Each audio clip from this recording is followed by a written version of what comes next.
Welcome दोस्तों, मैं हूं डॉक्टर जितेंद्र। आज के वीडियो में बताने वाला हूं कि मेरे पास में कई लोगों के ये सवाल भी आते हैं कि सर हमारी पत्नी हमारे से अलग रह रही है और हमने यहाँ पे बरसक प्रयत्न कर लिया है उसको लाने का, फिर भी वो नहीं आई। उल्टा उसने ही हमारे ऊपर विभिन्न प्रकार के फॉल्स एलिगेशन लगा के विभिन्न प्रकार के फॉल्स यानी झूठे मुकदमे कर दिए, जैसे 498 डीवी जैसे मुकदमे कर दिए। और नहीं वो हमारे साथ में रहना चाहती है और नहीं वो डाइवोर्स देना चाहती है। तो यहाँ पे अगर मैं डाइवोर्स के लिए अप्लाई करता हूँ, मेरी पत्नी मेरे से अलग रह रही है, तो क्या मेरे को डाइवोर्स मिल पाएगा? या फिर उसके द्वारा जो केसेस किए गए हैं वो अलग रह रही है, तो क्या उन केसों से हम बाहर निकल पाएंगे? होगा तो क्या होगा?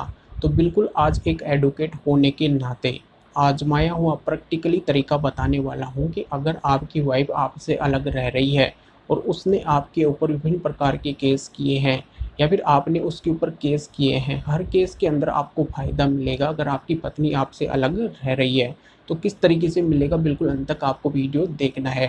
क्योंकि मैं आपके लिए टाइम निकाल के वीडियो बना रहा हूँ, तो आपको भी टाइम निकाल के वीडियो को देखना है, क्योंकि आपके फ़ायदे का बहुत ही महत्वपूर्ण वीडियो है। तो उससे पहले बता दूँ, इस चैनल को सब्सक्राइब नहीं किया है तो सब्सक्राइब भी कीजिए, बेल आइकन दबाइए, वीडियो को लाइक करके शेयर कर दीजिए। और मेरे से अगर बात करना चाहते हैं, कोई भी लीगल प्रॉब्लम है, तो वीडियो के डिस्क्रिप्शन में नंबर दिए गए हैं, स्क्रीन के ऊपर मेरे नंबर शो हो रहे हैं। अपॉइंटमेंट बुक करवा के डायरेक्ट कॉल के ऊपर मेरे से बात कर सकते हैं, अपनी लीगल प्रॉब्लम का सॉल्यूशन पा सकते हैं। तो चलिए शुरू करते हैं।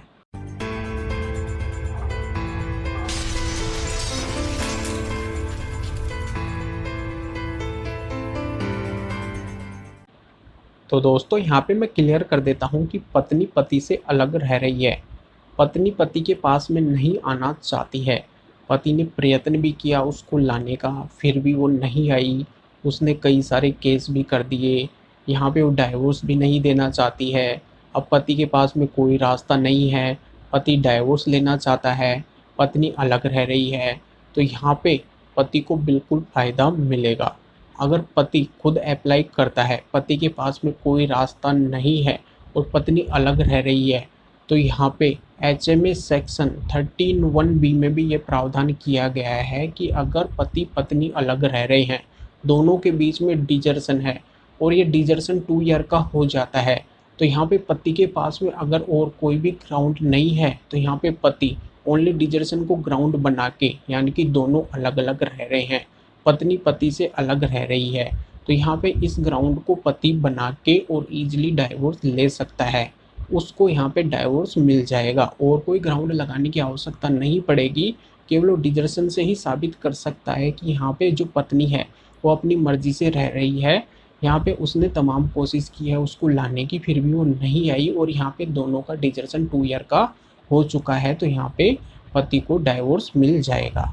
तो ये जानकारी आपके समझ में आ गई होगी कि अगर पत्नी पति से अलग है तो पति को फ़ायदा होगा, डाइवोर्स के अंदर पति को ईजिली डाइवोर्स मिल जाएगा। अब यहाँ पे मैं दूसरा क्लियर कर देता हूँ कि पत्नी के द्वारा अगर पति के ऊपर मेंटेनेंस का केस किया गया है और पत्नी पति से अलग रह रही है और अपनी मर्जी से रह रही है, तो CRPC के सेक्शन 125 के सब क्लोज 4 में ये प्रावधान किया गया है कि अगर पत्नी अपनी मर्जी से पति से अलग रह रही है तो वो मेंटेनेंस की हकदार नहीं होगी। तो ये बात भी आपके समझ में आ गई होगी कि अगर पत्नी पति से अलग है और यहाँ पे अगर वो मेंटेनेंस का केस करती है तो वो मेंटेनेंस की हकदार भी नहीं होती है।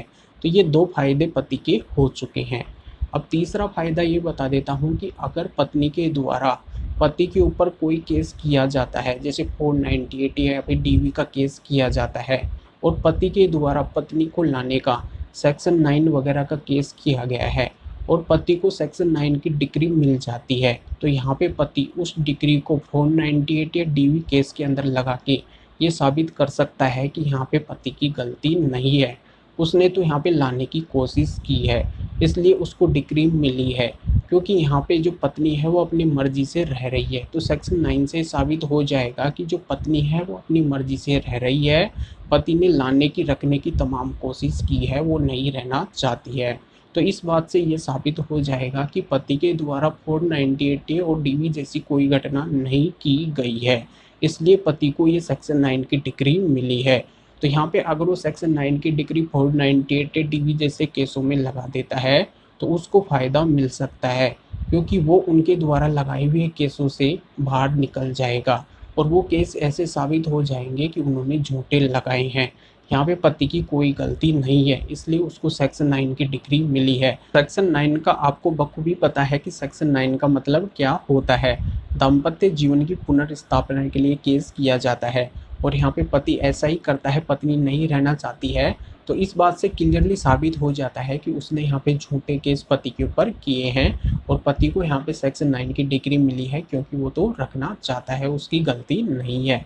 तो यहाँ पे कुल मिला के ये साबित हो गया होगा कि अगर पत्नी पति से अलग रह रही है तो बिल्कुल पति को हर क्षेत्र में फ़ायदा मिलेगा, चाहे पति चाहे खुद केस फाइल करे या फिर पत्नी के द्वारा कोई केस किया जाए। यहाँ पे मैं क्लियर भी कर चुका हूँ कि डाइवोर्स में भी फ़ायदा मिलेगा, मेंटेनेंस में फ़ायदा मिलेगा और 9080 डीवी जैसे केसों में भी फ़ायदा मिलेगा। तो पूरी जानकारी आपके समझ में आ गई होगी। तो वीडियो को लाइक करके ज़्यादा से ज़्यादा शेयर कर दीजिए और आपके मन में अगर कोई टेंशन है इन केसों को लेके तो उस टेंशन को अपने माइंड से निकाल दीजिए, क्योंकि डरने की आपको आवश्यकता नहीं है। यहाँ पे केवल आपको यही साबित करना पड़ेगा, पत्नी है जो अपनी मर्जी से वहाँ पे रह रही है, अलग रह रही है। तो पूरी जानकारी आपके समझ में आ गई तो वीडियो को लाइक करके ज़्यादा से ज़्यादा शेयर कर दीजिए और लोगों को भी जानकारी का पता चल सके। तो फिर आगे मिलेंगे आपसे नए वीडियो नए टॉपिक के साथ में। आप सभी का बहुत बहुत धन्यवाद।